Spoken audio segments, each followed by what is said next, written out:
Welcome, everybody. Hi. Welcome.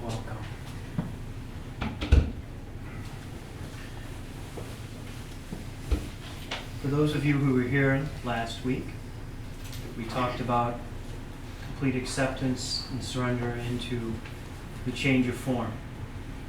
And how there is no organism of life that lives in life without a change of form. It is a natural part of the process.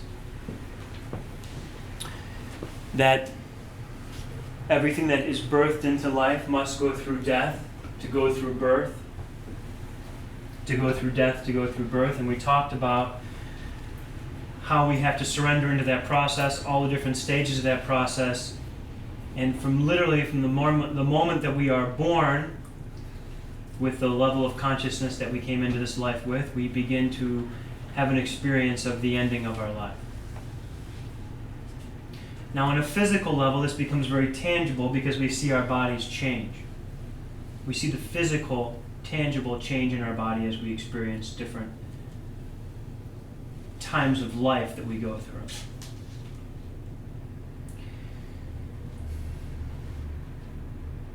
We're going to talk about tonight is the embracing of death.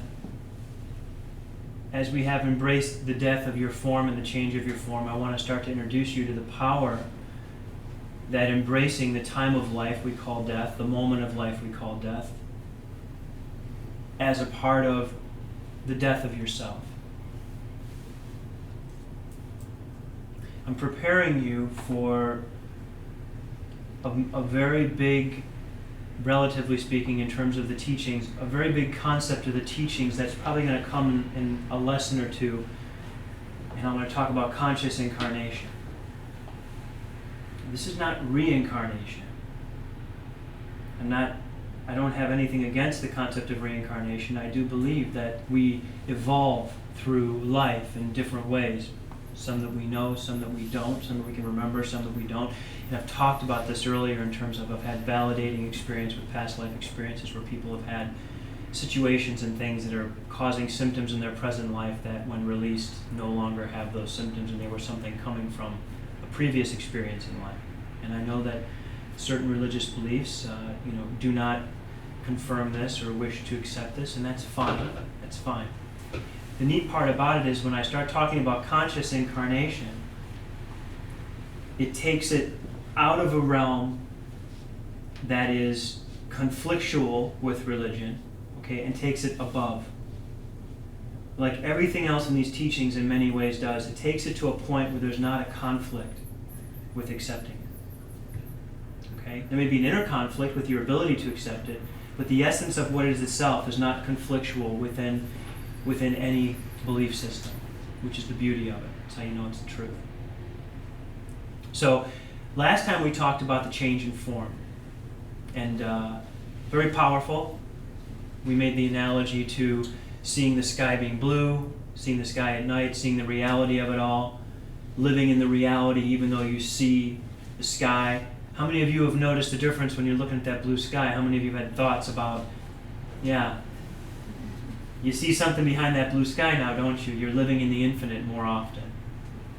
And it's a beautiful thing.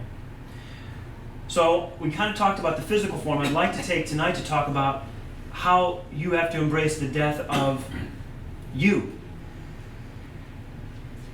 That not only is the physical form in effect going to go through a change of form, but the rate and mode of physical form change is directly tied to the emotional and spiritual space that you experience life in.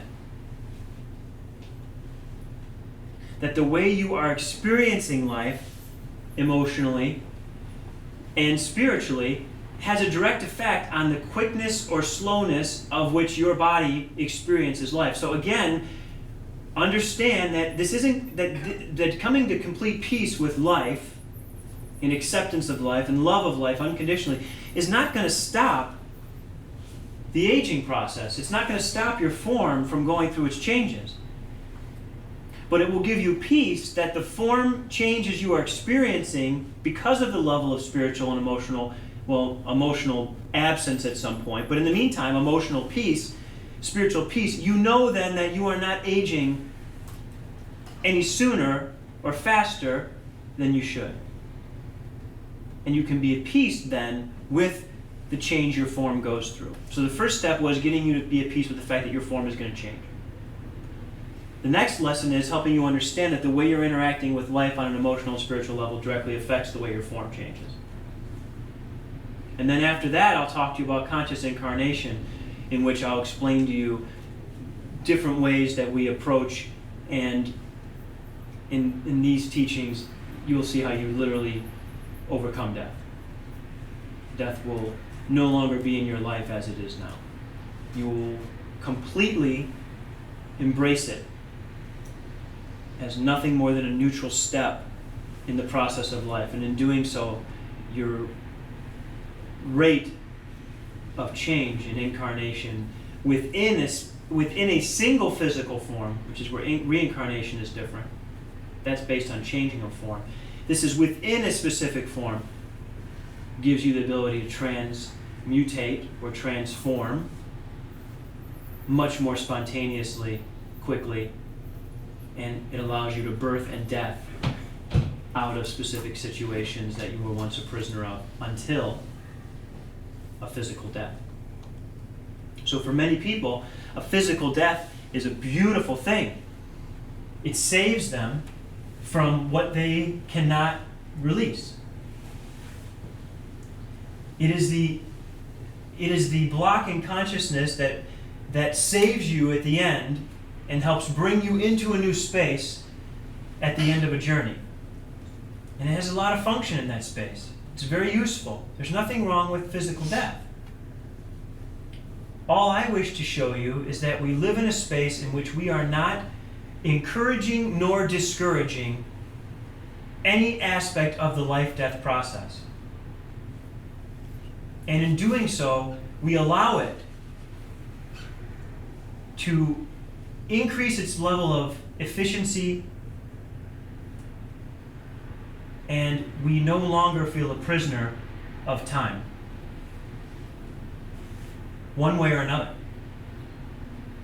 One way or another. So let's look at letting things die emotionally. Let's look at now. We know that as we begin to embrace more and more living intuitively, and we begin to more and more embrace that life is good, this is a good experience, we're learning from it, we're growing from it, it's a positive thing, that our level of emotional resistance to life will naturally start to subside. Okay? Naturally. But in order for your emotional and spiritual resistance to life to fade, you have to embrace the fact that it is indeed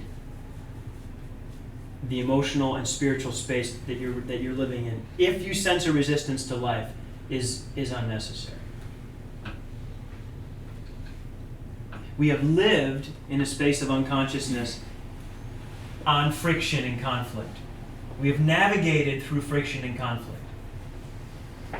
We have found the truth through friction, conflict, death, deterioration, sometimes avoiding those things most of all. We have found health through avoiding sickness, fighting sickness. We have found things in a very oppositic pattern.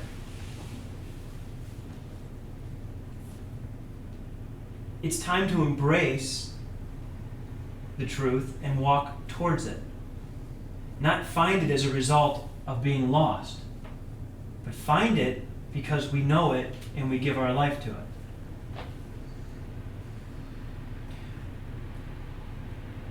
A big part of this is in many ways knowing that you walk this journey alone. There are others with you in community that have the same point of focus. And in that space, we walk together. But for most of you, you are not surrounded on a regular basis by people who walk in this space. And so what you must let die in your emotional space is you must let die the feelings you have about others walking or not walking in this space.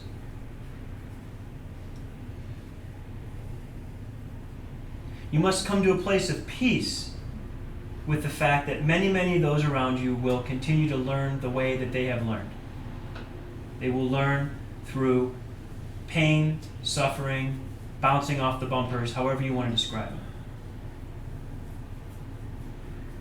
And you may learn to some degree that way, but as you walk forward through this, you will learn less and less that way. You leave behind learning, and you begin to know. You begin to know. So, physical form change, emotional form change. What does it mean to let your emotions die? It means you have to watch yourself die. Remember, most of you are used to, and for those who are in this space, fine. Those who aren't, fine. Just listen in the space that you're open. Most of you are used to watching yourself die once a lifetime. You've witnessed, you've gone through death, or you're going through death, but you've gone through death definitively. All of you, whether you want to believe it or not, have gone through death one time. You've experienced that experience at least once. Most of you are in this room, tons more, to say the least, once.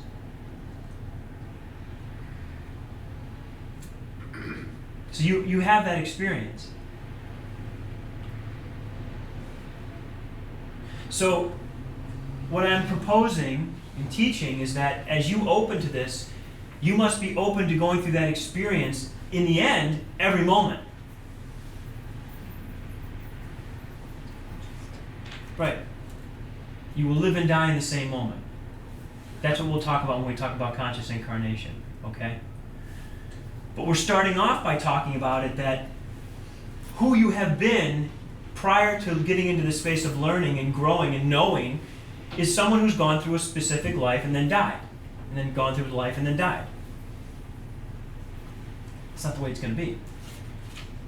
So when we start talking about the emotional experience of death and dying, emotions will be completely I don't know how to use that word. They'll be burden. They'll be a burden. Think about how you grieve the end of a relationship. Think how you grieve just the end of a relationship, end of a job, end of anything. Think of the emotional process that you go through when you're ending something.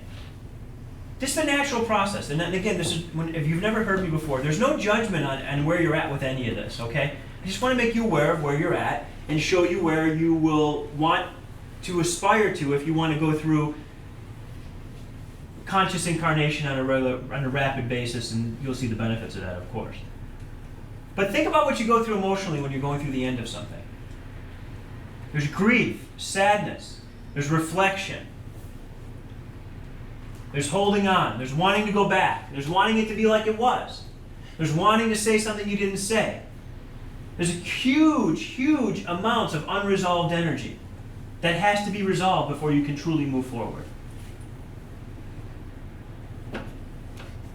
Now, when you're going to go through one life, okay, and you're going to lose maybe your mother, your father, maybe your family, maybe you're going to lose 20 people. Let's say 20 people. I'm being told that most people, probably lose about 20 to 30 people in a lifetime. This number's just coming to me.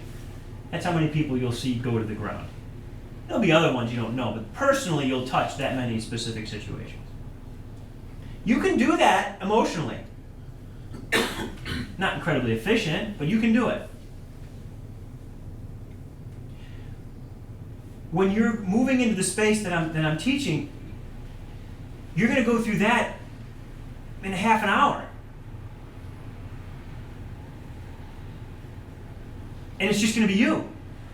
You're going to grieve your own death that many times in a half an hour. What you were is not going to be what you are. What you knew is not going to be what you know. How you saw things is not going to be the way you see things. That's a death. It's over. Definitively, death is you cannot go back. It's over. So, emotions over those situations, let alone if you involve other people. Because once you embrace this conscious incarnation, you see the rate of change in your life increasing. You can't hold on to anything. You can't hold on to possessions. You can't hold on to relationships. You can't hold on to anything. So I'm teaching you this now so that before I teach you the teaching that really accelerates, you better be listening to what I've been teaching you and letting go. Letting go and practicing what I've been teaching you and letting go, because otherwise, as the rate of change increases dramatically, you're going to feel what you haven't let go of. And many of you who have come to see me have experienced that. That when there's something you're not letting go of, man, it's tough. Tough. Food, relationship, anything. It's like, ugh. And all I get from all of you that are having a hard time letting go of something that you're in the midst of when your acceleration is going up and something's, is, God, Keith, just get rid of it. Just get rid of it. When's it going to be over? Just get rid of it. Get rid of it. Because you feel it it's so heavy in your heart. It's just, you need to be free on all levels to grow and change. Okay. So what does this mean? This means that in terms of relationships in your life, you live in a complete free fall all the time. You never know if who you're with is going to be who you're with. Because your acceleration is happening so fast that you just never know if someone you're going to be with is someone you're going to be with anymore. Not because there's no right or wrong, there's no good or bad here. It's just different rates. And what I feel intuitively has been happening is that for so long, emotions, as well-intentioned as they are, have been keeping our rate low. They've been keeping our vibration low. Because we're tribal by nature. We're societal. We want to stick together. We don't want to be out there alone. We don't want to be out there. So we all kind of look at everyone around us and keep our rate kind of the same. And if we don't, then we're a black sheep, or we're this, or we're crazy, or whatever. You see, like, we're not. Be a part of the team here. As I said in one of my CDs, you're not fitting in with the band. But the point is that time is past. What is in the highest good is for all of us to be in our highest good. And what that means for our life is whatever that means for our life. And that's why, again, I'll bring you back to the point, that's why there is no choice. Because given a choice, you will reflectively and instinctively hold on to those that you love and try and bring them along. Because that's your nature. As a human, we are trying to let go of our nature as human and embrace our nature as divine, as God, as collective highest good consciousness. So for that reason, we cannot hold on. And think about it. Not only is it uncomfortable for you to hold on, but who is it uncomfortable for? Them. Because they're going to constantly be feeling not good enough, not okay enough. They're going to be judging themselves. They're going to be trying to maintain a relationship with you that's like this, when really all of a sudden you're here. And they're fine. It isn't their turn to embrace that sense of consciousness yet. They're fine where they're at. Their spirit, their soul is vibrating just like it's supposed to. That's why this is not about converting anybody. This isn't about anything except just being who you are and sharing it, and whatever effect it has, it has. And I expect most often the effect it's going to have to be this. Nothing. I have no expectations of the effect it'll have whatsoever. And if it does, it does. If it doesn't, it doesn't. Because it has nothing to do with me. That effect is nothing more than an effect that's coming through the field of energy that I am vibrating. So to go through the life-death emotional process and to go through resolution of relationships, when there's this level of what you would perceive as uncertainty, you'll go insane. You will go absolutely insane.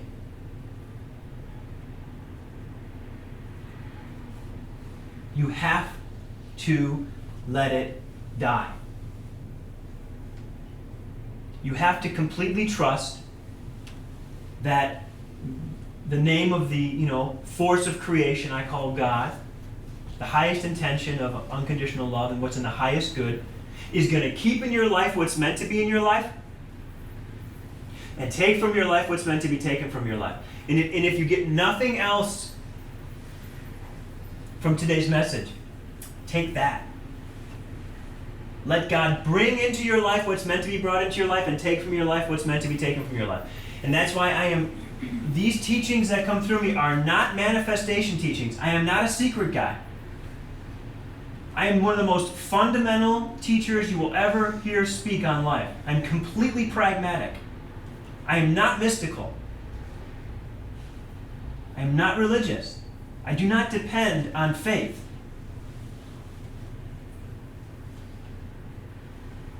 I base what I teach on the truths of the field of life. I have no place for uncertainty in what I teach.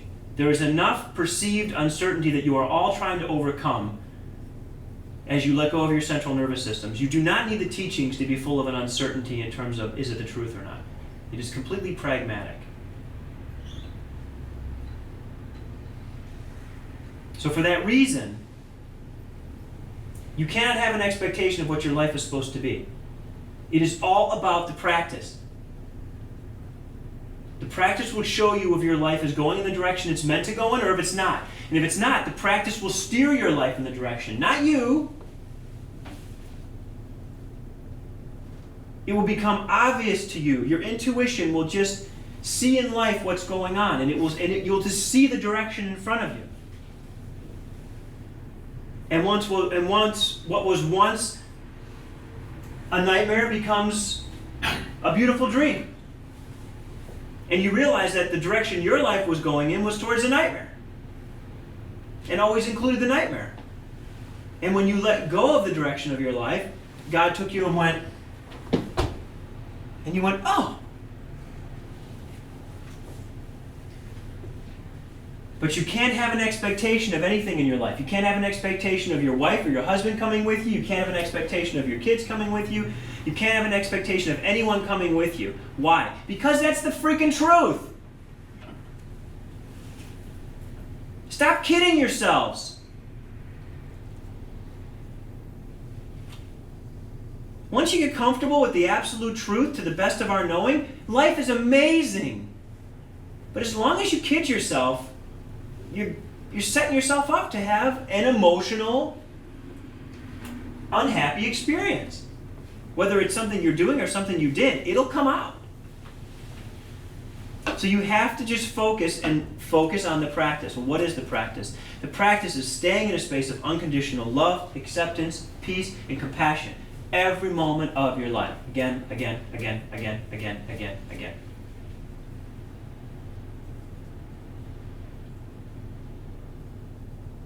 Because if you are experiencing a level of success with doing that, just doing that, just that practice, trust me when I tell you, you have nothing to be concerned about where your life is going. You will naturally find yourself in the appropriate places. You will naturally find yourself having the right conversations. You will naturally find things in your job or your family or your career going where they're supposed to go. You will naturally find that happening, not because your hands are on the wheel, but because they're off. It is impossible to steer your way through life. If you're steering, then you're going to learn from crashing.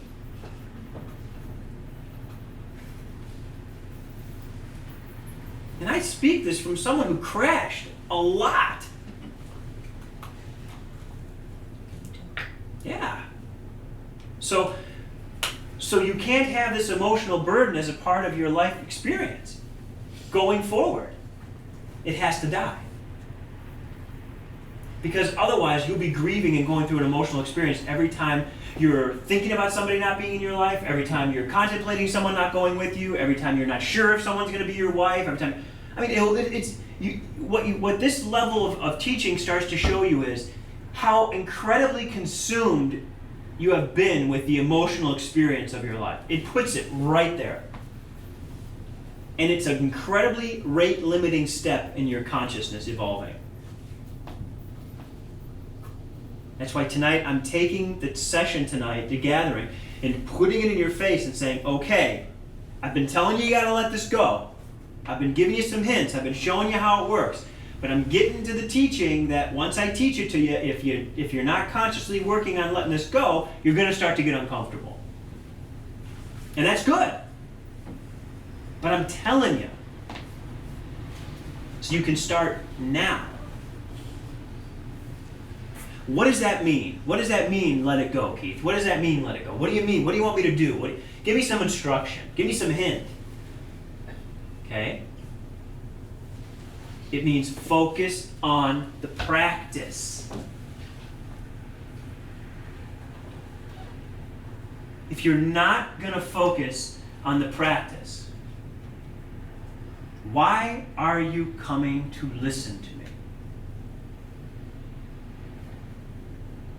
I'm here to teach the practice.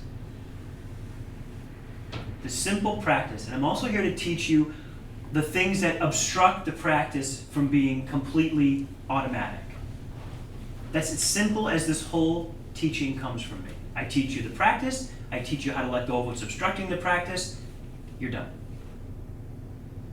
And then you see me as you wish to see me to help accentuate, augment that. But if you're not practicing, you'll never get good at it. This didn't become automatic for me because I was born with it to this level. It became this good in me because I practice. Because I know that it is the only true way to experience life in its purest form.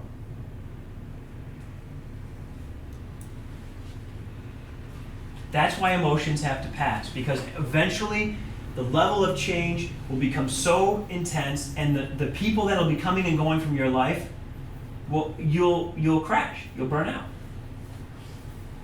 Any belief that you're holding on to, that you're emotionally attached to, if it's not completely congruent with change and transformation, and if you're not completely congruent with it being changed or transformed,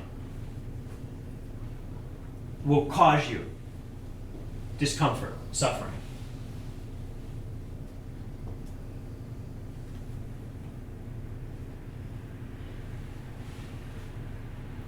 In the beginning, when I start talking with people and helping them get into this space of release, I'll tell them, it's not up to you who comes with you.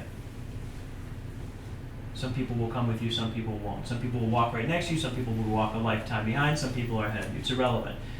Focus on your own space, focus on your own practice. And then as we get farther along, I'll say, there's a lot of feelings that aren't going to come with you. Okay? And we're working on the feelings right now. Okay?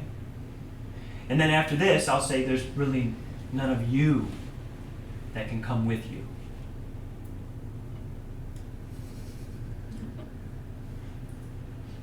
Isn't that a crazy thought? No, but in the beginning it is. Wow. Well, geez, Keith, what's the point? I mean, I'm not gonna be able to be attached to anyone. I'm not gonna have, emotions anymore. And then at the end, you're telling me I'm not even gonna be alone. Yeah, isn't that great? Because then what's left? Then what's left? You're just a reflection of God. You're just a reflection of life. Witnessing yourself being a reflection of that. And that is the most amazing experience there is to have. And I know because I have it. And that's why I'm here to teach all of you to just, in a very basic, fundamental way, pragmatically practice so that you have that experience more and more. And all of you have had it here, or you wouldn't be here. You want to have it all the time. And you want to have it in any situation. You want to have it eternally. So emotions can't come. They can't come. You got to start weaning off them. Because especially the way the emotions about life are and don't get me wrong. I mean, I know death's a part of life, but the emotions about life are no less obtrusive than the emotions about death.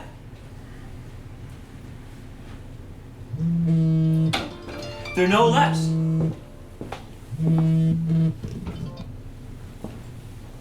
I'm just starting with death tonight Because that's the one everyone has the most polarity against.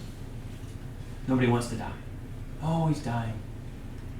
Someone doesn't come up to you and say, yeah, how's your mother? She's living. Oh, God, that's too bad. Jeez, I hope it goes better for her. Right? So I'm starting with the big D one first, but we'll get to life, which it's not a judgment, but it's not a whole lot less obtrusive. Because most of you are thinking about what's, the death of it, okay, someone's dying, or you're thinking, you're way over here, thinking about what's going to happen. Oh, I wonder if that's going to happen. She's one. I'm kind of concerned if that's going to happen. Well, I don't really know what's going to happen with my marriage. Right, and the problem is, you're married to the wrong thing. You're married to an expectation. You're married to an idea. I'm married to life. So I'm kind of in it. There's no divorce. So realize as we go forward that emotions cannot come. They will come sometimes, and I've always told all of you, you never want to suppress. You want to release those emotions that are still held, because they're not really being generated. The source of their generation is not new. It's very, very old. Release the emotions as they come. Release them. Do not suppress them. But at the same time, know that it's not necessary to continue having them in the future. That what you're having, you're having. It's just where you're at. But as you transition, know that they will be less and less, because they do not allow a rate of change that allows you to experience life seamlessly in a space of oneness, heaven on earth, bliss, nirvana, whatever you want to call it.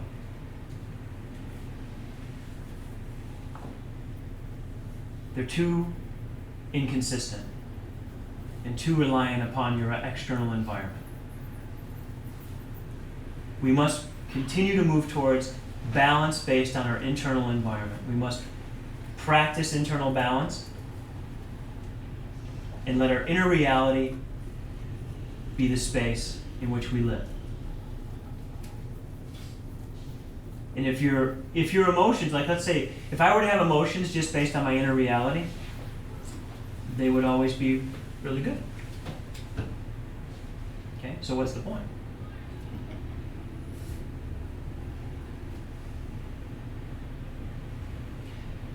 I'm hopefully in the next gathering or the one after that, I'm looking to get a dry board. I'm going to get a dry board and an easel, because I'm going to have to draw some pictures. When I do my best to explain conscious incarnation to you, it's an incredible teaching. I'm so honored to teach it. And it may have been taught in one form or another, but I don't know of it being taught. It's the way it was explained to me and the way I'll explain it is really profound. So we're probably going to have one more gathering talking about life emotions and letting life emotions pass. And then I'm going to be drawn to talk about conscious incarnation. And the conscious incarnation is really embracing complete spontaneous transformation via life force. Letting God completely be you, and you surrender completely to that force. And at that point, it becomes obvious to you. That is the point. Remember in the tapes I had in the live talks, I said you have the illusion of choice to a certain point until you don't have the illusion of choice anymore. At that point, when you allow that transformation to become, where in me I would say 98%, 99% spontaneous, you do not have any choice. So that'll probably be 2 gatherings, not this one, but the next one. And then I think that after I get done with that, I've reflected, after I get done with that, then I think we'll spend at least 1 gathering, if not 2. And I'll just handle all the questions you have about everything that I've taught to that point. Okay? And then I'm going to take those questions, and I've decided it'll be in the highest good. I'll take those questions, and I'll probably take about a month off. And we'll reflect on what we've learned. I'll take those questions, and I'll honor them, and I'll sit with them for a month, I'll go back and refine what I've taught you the first month, go through all the tapes, get them transcribed, go through it, take your questions, and then refine those teachings, and then we'll take a month off, and then I'll go through and we'll teach them all over again, and we'll all learn again from them. And then I'll ask you those questions. I'll ask you all for questions again. And I'm going to keep going through this over and over and over again until I feel like all the questions are answered in the teachings. And so you're a very, very, very important part of this process. And I just want to thank you all so, so much, because I'm really seeing how the questions that you ask, some of them may be relevant, some of them I may have answered and you just don't know that I answered. But I want to get that back refined, get that back refined, get that back refined, until when I go through them, I look at all of you and you all just say, okay. I might not understand, I might still have a question, but when I get all your questions back, I want to be able to take your questions and look in the teachings and find the answers to those questions. I don't care whether you remember getting the answer to it. I want to make sure that the answer to those questions is in there. And that's going to prove the soundness of what I'm saying and what's coming through me, and so we can all work as a unit to do that. Does that sound good to everybody? Yes. Does it make sense? Yes. It's a pragmatic approach. It's awesome. And if there's something, if there's a hole in it, if there's something that everyone keeps missing, I'm going to just open up and go into the space I go into and ask for guidance and we'll just open up to get that information through to fill those gaps, so that we all have that sense that it's complete and that we're all continually learning from it. We'll all have questions, always. I love that. But we'll all feel comfortable with the foundation that we're sitting on. I think that's just very important. And I'm going to ask you all to be a part of that with me. And believe me, when I ask you for those questions in a couple times, please, there's nothing personal about this. I want honest, complete, honest questions and feedback from everybody, and I don't want, we'll do them anonymously, put your name on them, everyone can just write things down and give it to me, and then I'll take a month off, we'll all take a month, and we'll reflect. Because I think that's an important part of what we're doing here. And we'll practice. We'll focus on the practice, and then we'll come back and we'll do it again, and we'll just kind of go from there and see how that feels.